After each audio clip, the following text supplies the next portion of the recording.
Bonsoir, bienvenue à toutes et à tous dans Intégral Foot, de retour après quasiment 2 semaines d'absence et de retour dans une émission quand même exceptionnelle ce soir, interview exceptionnelle avec un superbe invité que vous allez découvrir dans quelques instants. Mais avant tout, ce soir avec vous à la présentation Béchir Benmefta, donc moi-même, et je serai accompagné de Sacha Roulin. Salut Sacha. Salut à tous, salut Lloyd, Béchir. Et je serai aussi accompagné de Lloyd du Château. Bonsoir Lloyd. Salut à tous, salut Béchir, salut Sacha. Nous allons être de retour dans quelques instants, part pour une petite pause musicale et on revient très vite avec François Malardou. De retour dans Intégral Foot, bonsoir à toutes et à tous, et il est là, notre invité François Malardou. Bonsoir, bienvenue à vous. Bonsoir à tous. Et donc, avant de vous poser une question, présentez-vous aux auditeurs aujourd'hui, peut-être pour ceux qui ne vous connaissent pas, donc présentez-vous. Ma foi, depuis 2 ans, je découvre un nouveau métier en quelque sorte, c'est celui de consultant pour le groupe Next Radio Télé qui regroupe justement BFM Sport, BFM, SFR, RMC, donc c'est un peu une usine à gaz, mais ma foi, je m'y retrouve. J'interviens principalement dans l'émission que vous connaissez bien, je pense, qui s'appelle l'After. Et puis voilà, ça c'était les 2 dernières années. Sinon, ça fait à peu près 20 ans maintenant que je suis dans le monde du foot. Et sur ces 20 années, je vais pas vous faire... sinon, on va y passer un peu trop de temps. Mais ça fait à peu près 16 ans que je suis plutôt du côté de l'action que de la critique. Voilà. Là, ça fait 2 ans, je suis plus dans la critique. Et l'action, ça a été l'essentiel de mon parcours, que ce soit avec la FIFA, que ce soit avec la Fédération française de foot, Michel Platini, le PSG aussi pendant 2 ans. Voilà. Donc, en gros, vous avez en été gros, là avec l'équipe de France pendant l'affaire. Ouais. Ah oui, l'équipe de France, c'est marrant, j'ai oublié l'équipe de France. C'est étonnant. C'est un acte manqué. J'ai oublié l'équipe de France, oui, pendant mon bail à la fédération. J'ai aussi eu la chance de faire quelques séjours en Afrique du Sud, dont un principalement à l'été 2010. Voilà. Ouais. Où je m'occupais des relations entre la fédération et les médias, et pendant 2 ans, celle de l'équipe de France avec les médias. Voilà. Et comment vous avez vécu cette expérience ? Est-ce que quand avez-vous pensé Oh, ma foi, comment je l'ai vécu d'une manière très riche. Si c'était à refaire, je le referais pas, pour les raisons que vous connaissez tous par rapport à ce qui s'est passé en Afrique du Sud. Mais il faut prendre ce que la vie vous offre et essayer de le positiver et en tirer un maximum de leçons, même si c'est des leçons qu'on n'a pas envie d'apprendre forcément. Moi, ça a été mon cas, et pour résumer, je dirais que quand j'en suis sorti en 2010 de l'équipe de France, c'était très très loin de mon rêve de gosse de travailler dans le foot. Mais je vous dirais, pour vos auditeurs aussi, que parfois il vaut mieux rester dans ses rêves plutôt que d'affronter la réalité, parce que la réalité du monde du football professionnel, et là je parle pas du travail dans les médias, qui est de l'autre côté de la barrière, mais quand on est du côté de, comme je disais tout à l'heure, un peu de l'action, en tout cas des prises de décision, de la stratégie, de la réalité du monde pro, ça n'a pas grand chose à voir avec le rêve qu'on s'en fait quand on est gamin, ado, et peut-être encore aujourd'hui pour ceux qui sont restés, et ils sont nombreux, passionnés de ce sport. C'était un peu ça ma question, c'est-à-dire quand on connaît le fiasco de 2010, avec tout ce que ça engendre derrière, et là je pense surtout d'un point de vue personnel, je me demandais comment on faisait finalement pour continuer à aimer le foot. Parce que c'est quand même quelque chose de très dur qui s'est passé en 2010. Ouais, c'est une bonne question. Je l'ai plus vraiment aimé. En fait, c'est pas attention, alors je vais reformuler les choses. C'est pas le sport, c'est les hommes qui le font. Même si j'ai ma part de responsabilité, qui n'est évidemment pas une part importante, mais ça, je les ai les autres en jugé. En tout cas, moi, j'ai fait mon autocritique il y a 8 ans maintenant, on est en 2018, et j'ai une part, donc je dis pas que c'est la faute des autres. Je m'inclus là-dedans, j'ai fait partie du lot pendant 2 années, donc je vois pas pourquoi je dirais que c'était que les autres et pas moi. Mais bon, il y a des degrés différents entre le sélectionneur et le président de la Fédération française de foot et le chef de presse des Bleus, si vous voyez ce que je veux dire. Mais c'est les hommes qui vous déçoivent. C'est les hommes, c'est pas le sport en particulier. Et moi, c'est un homme qui m'a redonné goût aux autres personnes, aux autres personnages qui sont dans ce milieu, et quelque part aussi au football, c'est l'actuel sélectionneur du Brésil, Tite, avec qui j'ai eu la chance de collaborer en 2012. Ouais, c'est ça, en 2012, puisque j'avais été missionné par la FIFA pour la Coupe du Monde des clubs, qui se déroulait au Japon en 2012, et parlant portugais, j'avais été affecté à organiser les relations presse côté FIFA des Corinthians de Sao Paulo, qui étaient champions d'Amérique du Sud. Et il se trouve que l'entraîneur des Corinthians, donc l'entraîneur des champions d'Amérique du Sud, était Tite.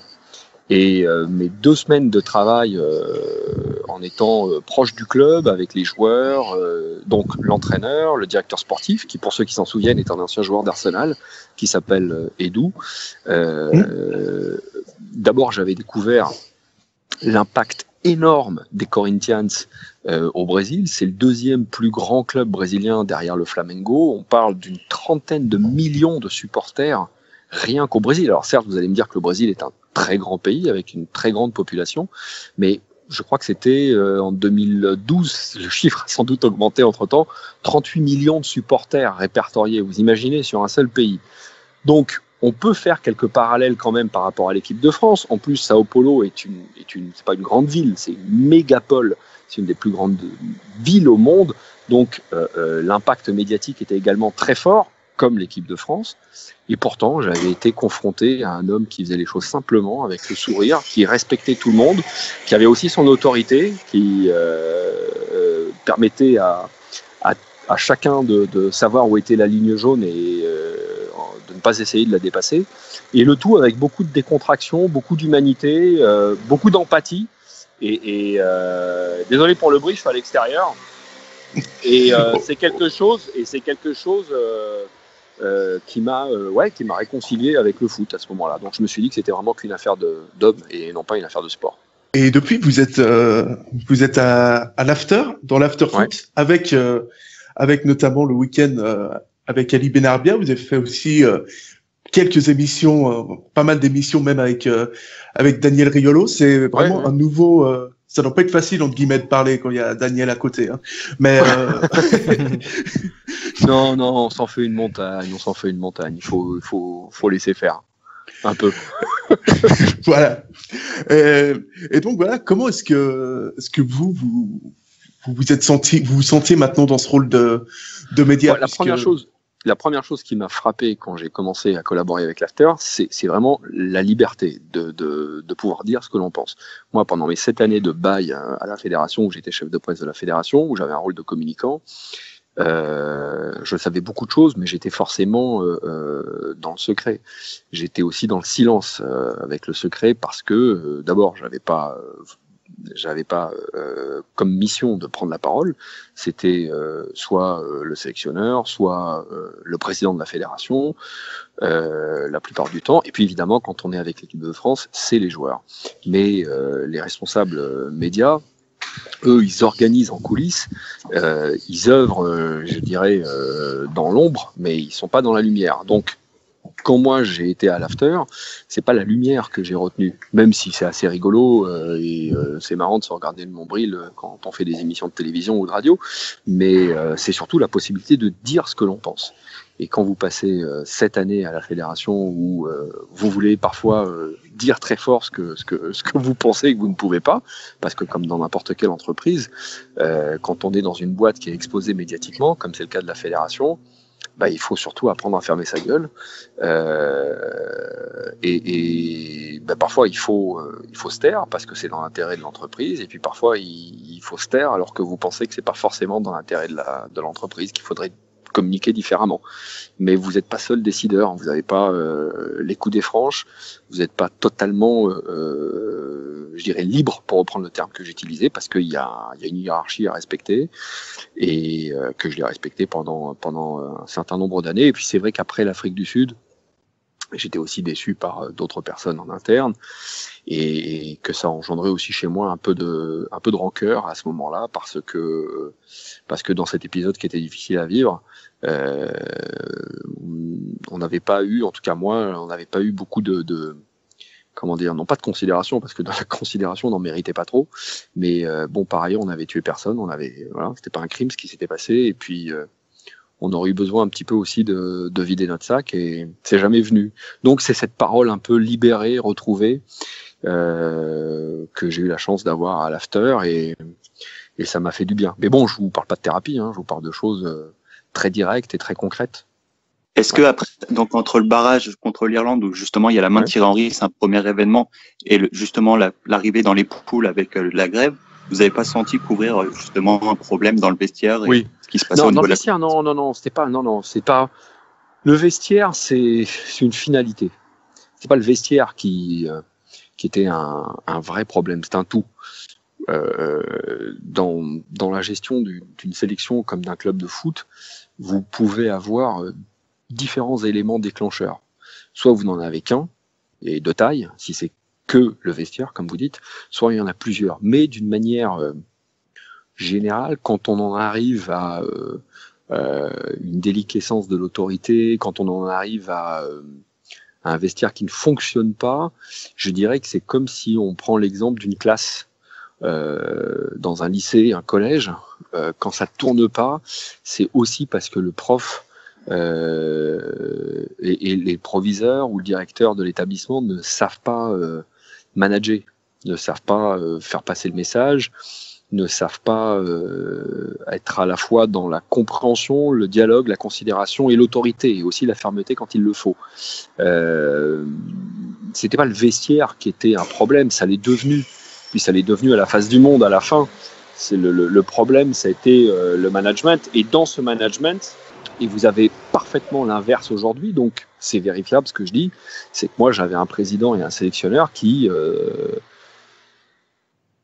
à la fin ont vraiment fini par plus pouvoir se voir même en peinture, et puis surtout où il n'y avait pas je dirais de respect de part et d'autre, il n'y avait pas d'autorité de la part du président vis-à-vis du sélectionneur, il n'y avait pas de communication transparente, ça n'allait pas. Alors qu'aujourd'hui, on peut les critiquer dans tous les sens, comme vous voulez, et évidemment, chacun est libre de dire ce qu'il en pense, mais moi, je peux vous garantir que, et vous le savez, le binôme Le Gret-Deschamps fonctionne à merveille. Et ça, c'est très, très, très important, c'est très utile dans le fonctionnement d'une entreprise, d'un club et d'une association, parce que, quand je dis association, c'est fédération, parce que vous les aimiez ou que vous les aimiez pas, mais en tout cas, ces deux-là s'apprécient, ils ont les mêmes codes, et ça permet d'avancer dans la même direction, ensemble, dans la gestion des joueurs, dans la gestion de l'équipe de France en général. Voilà, ils partagent la même vision. Et quand ils sont pas d'accord, en tout cas, il va pas y avoir de chichi, il va pas y avoir de digression, et ils vont pas perdre de temps. Et ça, c'est prépondérant. C'est prépondérant, et c'est aussi un élément, non pas du succès, parce que au final, dans un sport co, c'est les joueurs qui ont le dernier mot pour le succès ou l'échec. Mais vous pouvez en tout cas réunir un maximum d'éléments, un maximum d'ingrédients qui font la recette du succès, même si, encore une fois, à la fin, c'est les joueurs.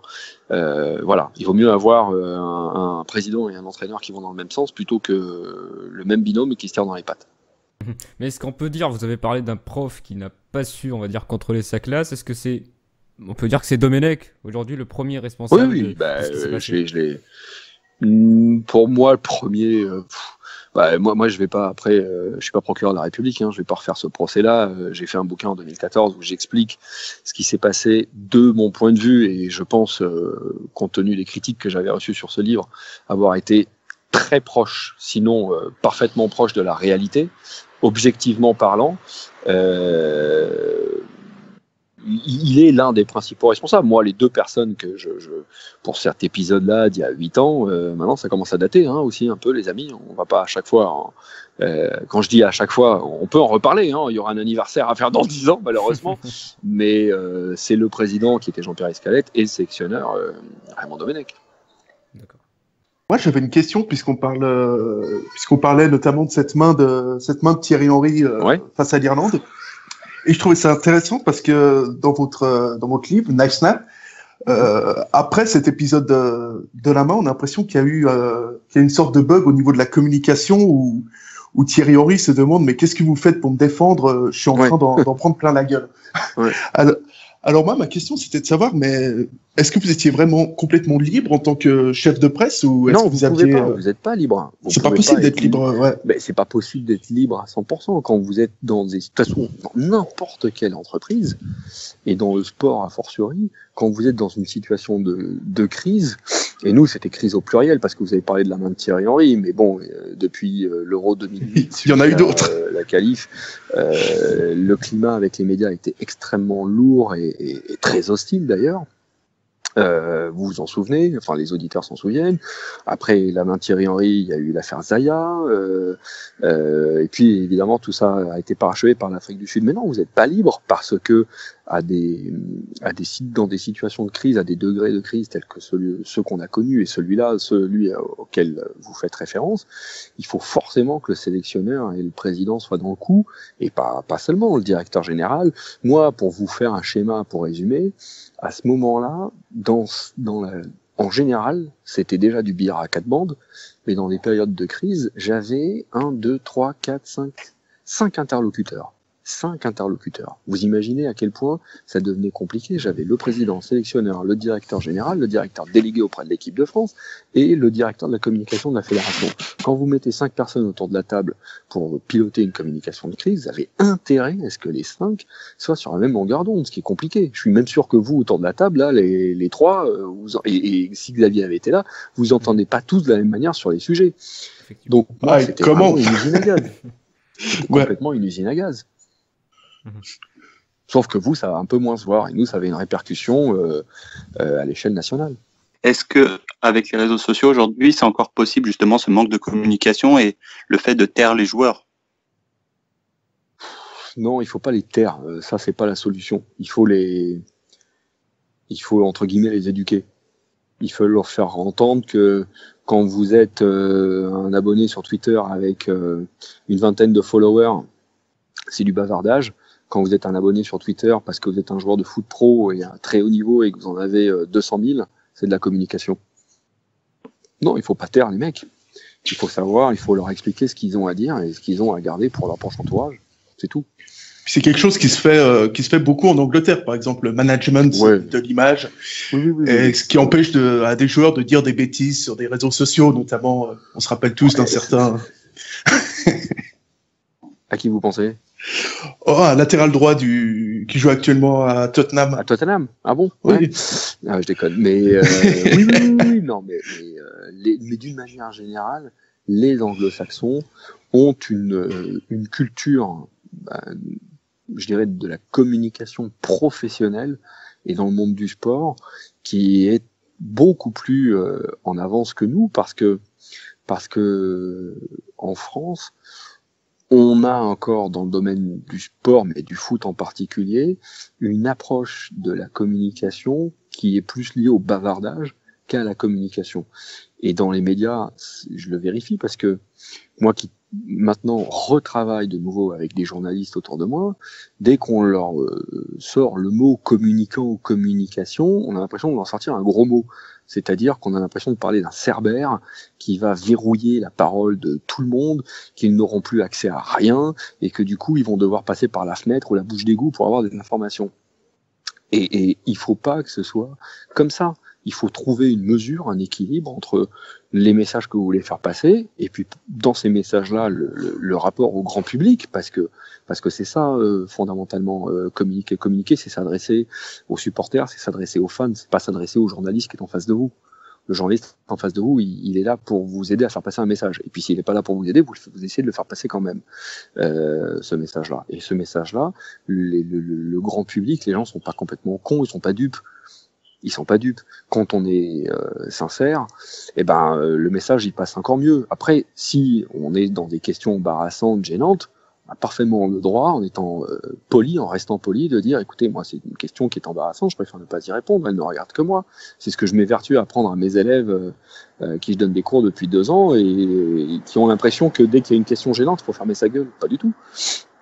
Il faut juste expliquer que c'est une question à laquelle on n'a pas envie de répondre. Donc les gens ont le droit de poser des questions et les médias en principalement, mais les interlocuteurs ont le droit de pas y répondre. Là, si vous me posez une question qui est gênante, je vais vous dire, écoutez, ça me gêne un petit peu, on peut passer à autre chose, voilà, j'espère que vous vous vexerez pas. Je voulais savoir... Combien je touche à RMC ? On va passer à autre chose. Non mais, quel est le joueur qui vous a le plus agacé en 2010 à la ISNA ? C'est marrant parce qu'il bosse dans le même groupe que moi. C'est William. William Gallas. D'accord. Mais je le lui dis, parce que je l'ai croisé une fois depuis qu'on est dans le même groupe, mais je lui ai dit qu'il m'avait c'était pas le seul, mais il m'a particulièrement cassé les pieds en Afrique du Sud, ouais. Il a fait quoi pour vous casser les... Qu'est-ce qu'il a fait pour vous casser les pieds concrètement ? Après, je vais vous dire, je le comprends après coup, parce que moi, il y a aussi beaucoup de choses que j'ai comprises et découvertes même quand je suis rentré d'Afrique du Sud. Parce que si j'ai une part de responsabilité, j'étais un peu aussi le perdreau de l'année. Je vous le cache pas, quand on était en Af Sud, et même avant, qu'on y arrive, mais non, William, pour être concret, il s'était engagé comme tous les joueurs à un moment donné à parler avec les médias parce que c'était normal, il y avait un turnover. C'est normal qu'un joueur de l'équipe de France, quelle que soit sa situation et son statut au sein des Bleus, il prenne la parole. Et puis le statut de William était un statut important. Et puis William, il retardait l'échéance. Bon, je savais que c'était pas très simple pour lui parce qu'il n'avait pas le brassard de capitaine, vu que Thierry Henry était devenu remplaçant et que c'était lui le vice-capitaine, donc il s'attendait à être capitaine des Bleus pendant la Coupe du Monde. Ça n'a pas été le cas. Il l'a très mal vécu, ce que je peux comprendre. Et puis au moment où c'était son tour, moi j'avais retardé, il était quasiment, ou même c'était le dernier dans la liste, il m'a dit non, j'y vais pas. Donc il m'a planté, quoi, voilà. Mais après coup, j'ai compris aussi pourquoi il m'avait planté, même si c'est une faute de sa part, c'est que les relations, je dirais à ce moment-là, avec le sélectionneur, c'était très très très sensiblement dégradé. Et William, n'ayant pas, je dirais, sa langue dans sa poche, ni l'art parfois de masquer les situations, il aurait été brut de décoffrage. Et du coup, il aurait peut-être défouraillé, ce qui aurait créé pas mal de polémiques. Donc je n'en veux absolument pas de m'avoir planté à ce moment-là, mais dans l'action, c'était un peu compliqué à vivre. Est-ce qu'il y a des joueurs par contre qui sont plus faciles devant les médias parmi ceux que vous avez connus en équipe de France ? Oui, il y a deux types de profils. Il y a d'abord ceux qui ont du charisme et qui ont une aisance verbale. Je pense à des joueurs comme Thierry Henry, comme Djibril Cissé. Qui d'autre après j'avais. Il n'y en avait pas des masses en 2010 quand même. Jérémy Toulalan, j'avais Alou Diarra, Gaël Clichy qui était très très bon aussi, mais Gaël Clichy lui il avait fait du media training à Arsenal. Vous voyez, vous me parliez de l'Angleterre, voilà. Gaël. Ouais, c'est en référence à ça justement. Ouais, il avait fait du media training à Arsenal parce que Gaël est arrivé à Arsenal quasiment en post-formation. Tout ça pour vous dire que quand vous avez des joueurs totalement formés, entre guillemets, adultes, c'est compliqué de changer leurs habitudes dans la relation avec la presse, même quand elles sont mauvaises. Surtout quand elles sont mauvaises, même, je dirais. Et sur des joueurs, évidemment, en formation, puis en post-formation, là, vous pouvez vraiment travailler. Vraiment travailler. Ouais, mais non, mais il y en avait des bons. Évidemment, celui qui me... Il y en a deux. Il y en a un que j'ai plus connu que l'autre, mais celui qui était absolument bluffant, qui était un ordinateur sur pattes, qui anticipait tout naturellement sans avoir à se creuser les méninges 2 heures avant, c'est Thierry Henry. Et puis c'est la raison pour laquelle c'est un des meilleurs consultants en Grande-Bretagne et je pense un des meilleurs consultants tout court.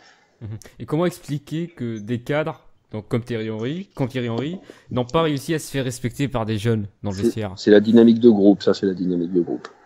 C'est la dynamique de groupe, mais c'est pas qu'il n'était pas respecté dans le vestiaire. Il se passe une chose qui est aussi de l'ordre de ce qui peut se passer. Je vais faire une nouvelle analogie, mais là cette fois-ci on va aller dans le monde animal. Vous prenez une meute de loup, d'accord ? Vous savez comment ça se passe dans une meute de loup ? Il y a un couple dominant. Bon, vous allez pas parler de couple, vous allez parler seulement d'un dominant. Thierry, son statut avec l'équipe de France, il a chuté très brutalement au début de l'année 2010. Il commence à moins jouer avec Barcelone parce qu'il est moins bon. Puis ça se voit aussi un petit peu avec nous à l'occasion d'un match amical en février 2010 contre l'Espagne au Stade de France. Et puis quand on commence la préparation, très vite tout le monde comprend, et les joueurs les premiers, qu'il va être remplaçant. Thierry Henry, champion du monde, champion d'Europe avec Barcelone. Après je vais pas vous réciter le CV de Thierry Henry. Il est long comme mon bras, donc c'est un des plus grands attaquants de l'histoire du foot français, un des plus grands joueurs même. Mais dans ce rapport de force que vous pouvez avoir dans une meute dominant-dominé, quand vous en avez un qui est un cadre et qui commence à être mis sur la touche, vous avez naturellement, surtout dans le monde du sport pro, le réflexe de prendre sa place et de le mettre de côté, et donc il perd de son poids. C'est très très très compliqué. Je pense que c'est même impossible d'être un leader de vestiaire quand votre statut sur le terrain, là où les joueurs ont, comme ils le disent eux-mêmes, la vérité du match, quoi. Quand vous commencez à être remplaçant ou remplaçant, presque vous rentrez jamais en cours de match, c'est presque impossible. Vous chutez totalement dans le rôle que vous pouvez avoir, parce que vous pouvez même pas donner l'exemple. C'est compliqué de donner l'exemple quand on a son cul vissé sur une chaise, sur un banc plutôt. Et c'est ce qui se passe avec Titi en 2010. Et moi, je me demandais simplement d'un point de vue tout à fait personnel, pendant cette période où vous êtes chef de la communication de l'équipe de France, vous avez dormi combien d'heures en tout ? Parce qu'on imagine que c'est pas beaucoup, ça n'a pas d'importance parce que il y a quand même une part de passion, et puis je dirais, pour avoir bossé au PSG, mais c'était pas le même rôle, mais il y a quand même un impact par rapport au fait de, je vais le dire comme je le pense, servir l'équipe de France, qui est différent. Quand vous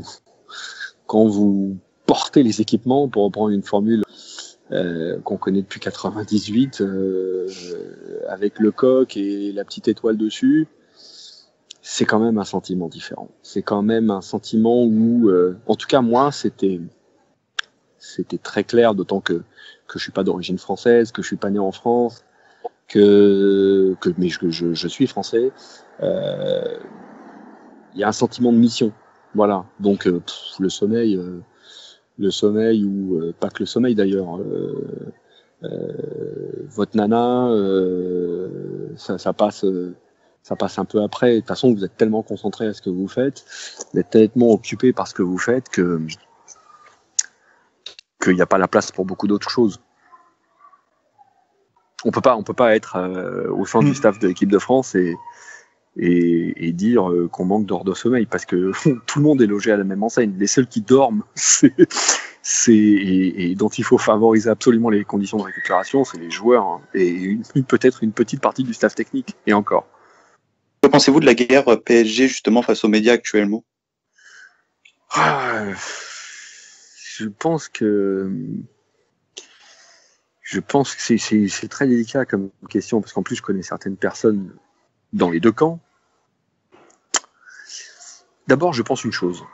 Je pense que en France encore, on a, les dirigeants de clubs ont trop tendance à adopter ce réflexe pour arranger leur communication avec la presse, d'embaucher des journalistes pour les improviser, pour qu'ils s'improvisent directeurs de communication ou attachés de presse. C'est un vrai métier à part. Je dis bien à part. On est dans le même monde, mais c'est à part. Et je je suis d'autant mieux placé pour vous le dire que j'ai été journaliste et que lorsque j'ai commencé à faire ce métier de communicant, des erreurs, j'en ai fait un bon paquet. Mais j'y avais pas été formé, c'est pour ça que j'en faisais des erreurs. Et on a encore en France ce réflexe d'aller chercher des journalistes et de les improviser, voilà, qui s'improvisent, de les habiller en directeur de la com, en pensant que parce qu'ils ont été journalistes, ce qui obsède souvent des dirigeants de clubs, c'est d'avoir l'info avant qu'elle sorte. Sauf que quand vous êtes journaliste et que vous devenez directeur de la communication ou directrice, c'est plus le même monde, et les copains d'hier ne sont plus les copains d'aujourd'hui. Vous êtes face à face et dans un rapport qui peut être un rapport de force. C'est pour revenir à votre question, je la trouve triste depuis. Alors il y en a eu d'autres par le passé, et puis il y en aura d'autres, mais je la trouve triste cette guerre même, parce que guerre ça fait un peu cours de récréation, mais je pense que l'année dernière, c'est quand même monté dans les tours à un niveau qui n'avait pas été atteint. Je pense qu'il faut comprendre le rôle de la presse, qui n'est pas de raconter que les trains arrivent à l'heure, c'est un fait. Il faut savoir aussi protéger les garde-fous du côté d'un club, qui est: est-ce que l'info est vraie ? Est-ce que l'info qui est publiée est déformée ou fausse ? Et faire le nécessaire dans ce cas-là. Et il faut aussi savoir être très souple du côté du club, parce que si vous partez bille en tête contre une rédaction, contre quelques journalistes, en fait, je l'ai vérifié, et pas que avec les Bleus, et pas qu'avec le PSG, mais bon, j'ai pu travailler dans d'autres pays et m'imprégner d'autres cultures, c'est que vous allez souvent, voire toujours perdre. Parce qu'il faut regarder les choses d'une certaine façon. Le mot de la fin, dans le rapport avec la presse, c'est toujours le média qui l'a. Parce que c'est toujours lui qui raconte l'histoire à la fin et qui écrit la dernière ligne.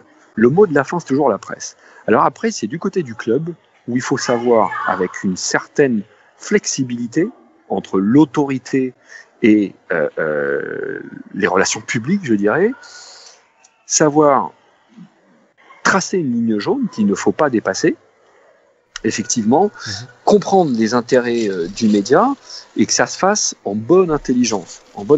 Maintenant, si vous avez un joueur qui, sur un réseau social, met une vidéo, il est en train de fumer sa chicha, et qu'il dit du mal de l'entraîneur et d'une partie faites référence à qui ? vestiaire, à Serge Aurier, vous ne pouvez pas museler la presse, vous ne pouvez pas faire un mauvais procès aux médias en disant pourquoi vous publiez ça, vous n'êtes pas supporter du PSG, etc. Non, c'est une info qui intéresse tout le monde. Et ceux qui disent que ça ne les intéresse pas, c'est des hypocrites. Parce que quand on va dans un salon de coiffure, quand on va, je sais pas, dans un kiosque, on est souvent attiré par les unes les plus trash. Et ça, c'est un réflexe humain. Et la presse aussi va dans ce sens-là, et notamment la presse écrite, d'autant qu'elle est moribonde économiquement parlant, parce que de plus en plus de moins en moins de gens lisent la presse écrite, et que plus la presse se retrouve à être sans le sou, je dirais, à avoir des difficultés économiques, plus elle va faire les poubelles. Je suis pas en train de trouver des excuses, je suis en train d'essayer de trouver des explications.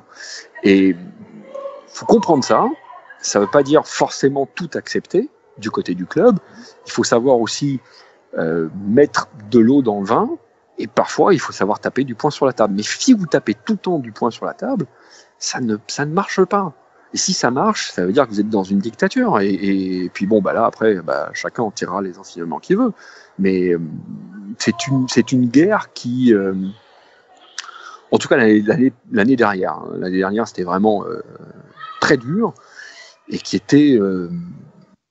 a desservi les deux, c'est sûr, mais je pense qu'elle a plus desservi le Paris Saint-Germain que l'équipe, puisqu'on parle de l'équipe, parce que vous avez les médias leaders d'opinion. Si c'est une guerre avec la Charente-Maritime, ou bien le Progrès, c'est pas très grave. Quand c'est le premier quotidien sportif de France, et le seul, ça peut être compliqué à gérer, ouais. Ouais, mais quand le premier quotidien l'équipe, en ouais. France, l'équipe, lâche des fake news, comment doit réagir le club? Parce que c'est marrant parce que là, j'en ai parlé dans l'after la dernière fois. Alors ça, c'est très simple et c'est encore une fois ce que je dis moi avec mes étudiants. Quand vous avez affaire à des fake news, vous avez une direction juridique, il faut attaquer en diffamation et en calomnie. Pourquoi tourner autour du pot dans ces cas-là? Pourquoi tourner autour du pot? Quand je vous parle d'autorité, c'est là où il faut être ferme. Si les faits ne sont pas avérés, s'il est vérifié que l'info publiée est fausse, hein, je dis bien fausse, non pas déformée ou avec des tournures de phrases un peu négatives, comme quoi Cavani et Neymar peuvent pas trop s'encadrer, qui c'est qui va tirer sans péno, non. Ça, c'est pipi de chien, ça, c'est rien.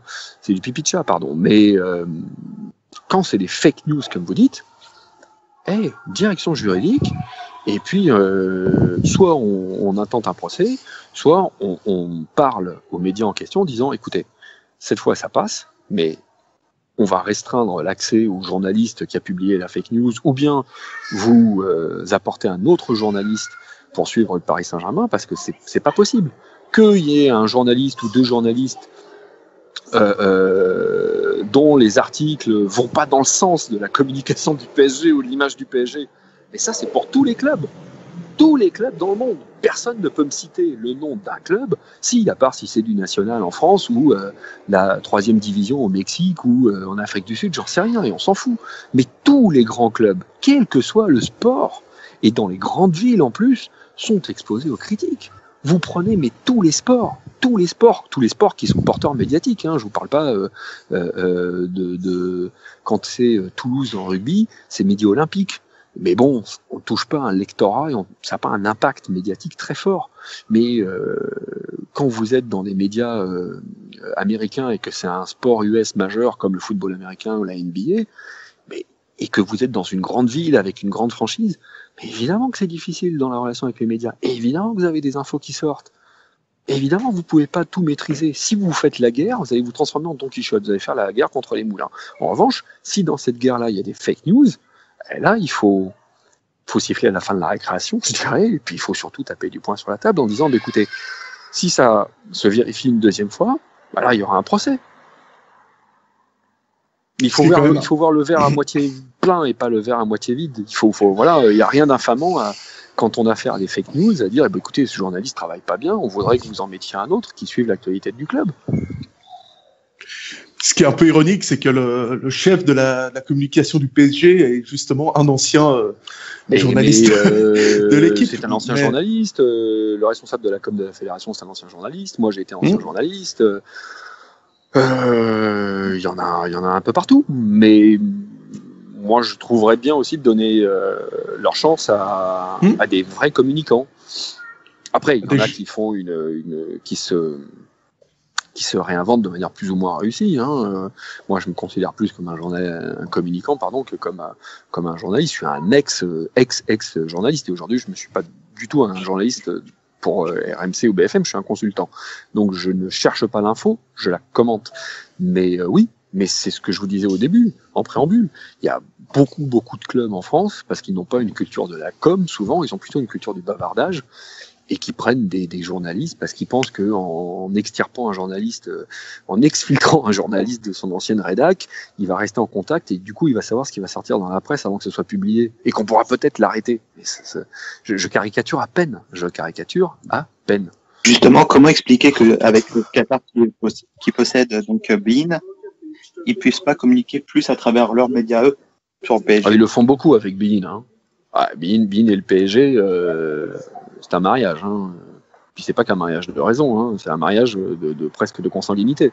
Excusez-moi l'expression, mais beIN est aussi la voix officieuse du Paris Saint-Germain, et c'est tout à fait compréhensible, compte tenu des investisseurs pour le club et des investisseurs pour la chaîne de télé.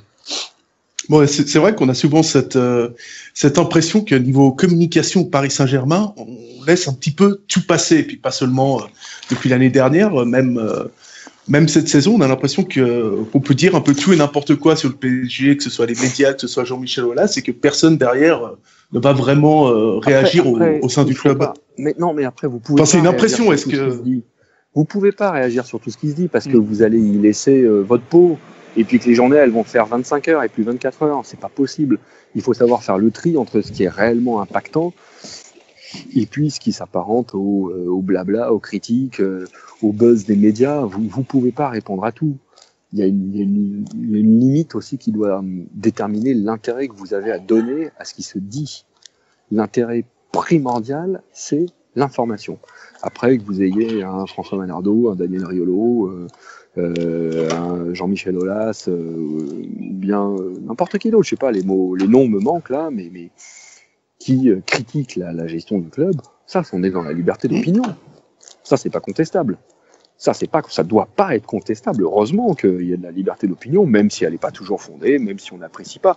Et là, encore une fois, je sais de quoi je vous parle, parce que j'ai été de l'autre côté avec l'équipe de France, mais pas seulement, mais avec l'équipe de France. Et moi, en plus, j'ai été dans une période où on s'en prenait plein la gueule, quasiment tous les jours. Mais je peux vous dire que, en même temps, sur certains aspects, on l'avait bien cherché. Et il y avait des choses qui pouvaient être déformées, détournées, et ça avait le don de me rendre fou, mais aujourd'hui, alors c'est plus facile à dire maintenant que je suis un peu plus vieux, mais j'aurais perdu moins d'énergie, oui. J'aurais perdu beaucoup moins d'énergie, parfois, parce qu'il faut faire le tri. Il faut faire le tri entre ce qui est important et ce qui ne l'est pas, entre le média qui est leader d'opinion, et puis celui qui ne l'est pas, entre le journaliste qui est très influent et qui est très bien informé et qui a ses sources dans un vestiaire ou dans des bureaux du club ou de la fédération, et ceux qui ne le sont pas vraiment.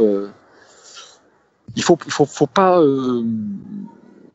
se prendre la tête avec tout ce qui s'écrit et tout ce qui se dit, sinon vous en sortez pas.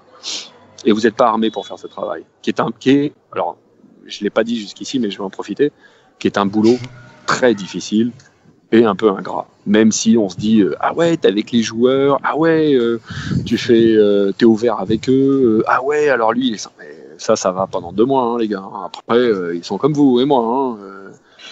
C'est juste le compte en banque qui change. Il y a des moments où vous faites un peu chier aussi. Vous avez travaillé à Paris. Pendant l'ère Qatari.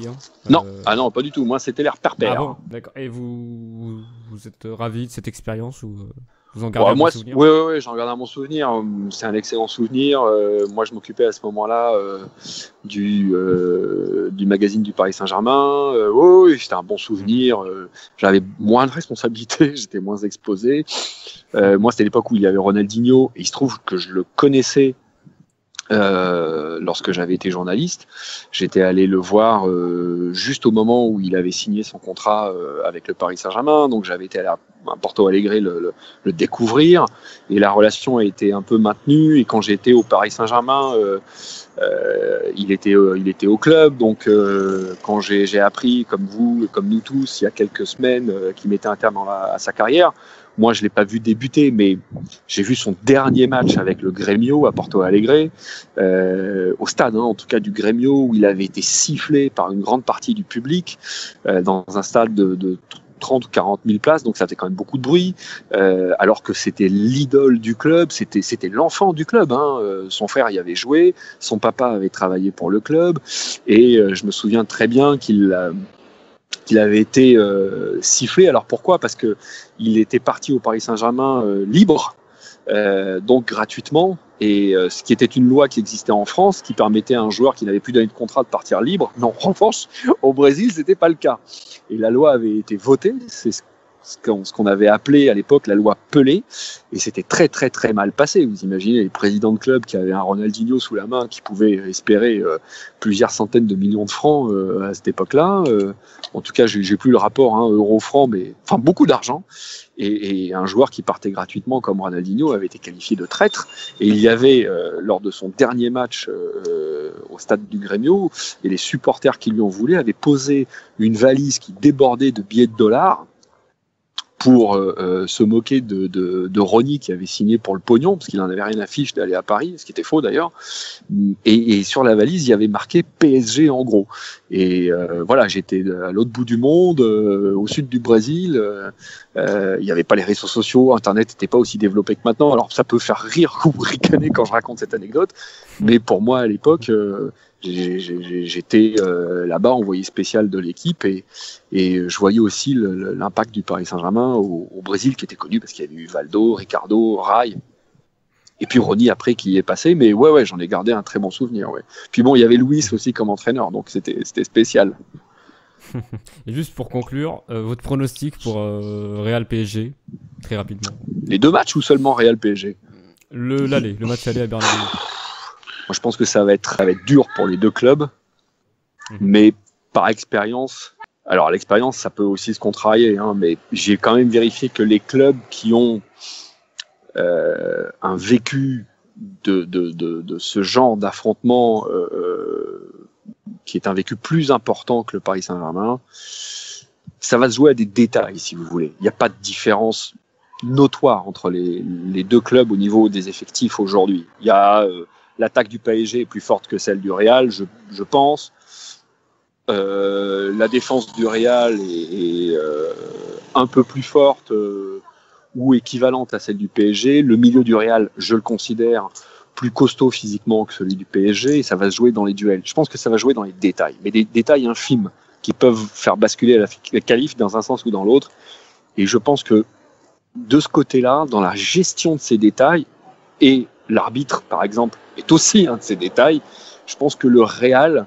Non, mais je vais vous expliquer pourquoi. Je ne parle pas de corruption, je vais vous expliquer pourquoi, tout simplement. C'est quand vous êtes un arbitre, d'accord, de très haut niveau, et que vous avez un Real Madrid, Paris Saint-Germain, vous êtes supporter du PSG, je pense, mais entre le Real Madrid et le Paris Saint-Germain, il n'y a pas photo en termes d'histoire, dans l'histoire du foot mondial.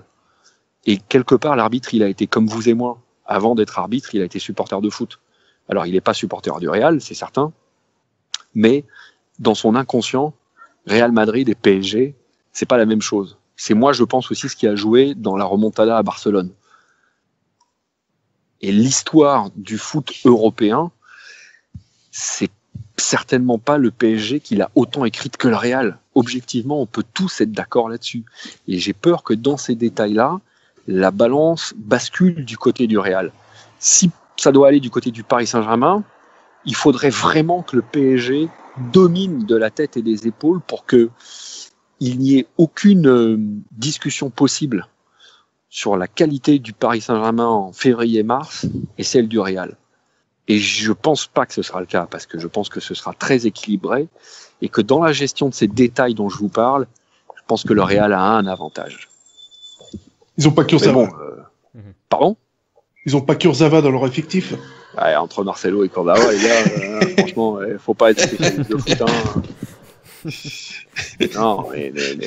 Non, mais ça c'est. Mais bon, le match devrait pas se jouer sur le latéral gauche de chaque club. Hein. J'y crois pas. On espère. Ouais, j'espère.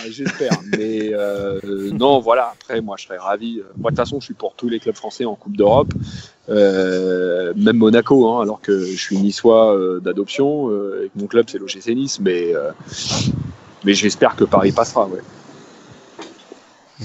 En tout cas, François Malardou, merci à vous pour cette interview. C'est sympa. Heureusement qu'il fait bon et que je ne suis pas sous la flamme, parce que ça aurait été compliqué. Merci les amis. Merci bonne soirée, bonne continuation aussi. Merci beaucoup François. Merci, bonne soirée.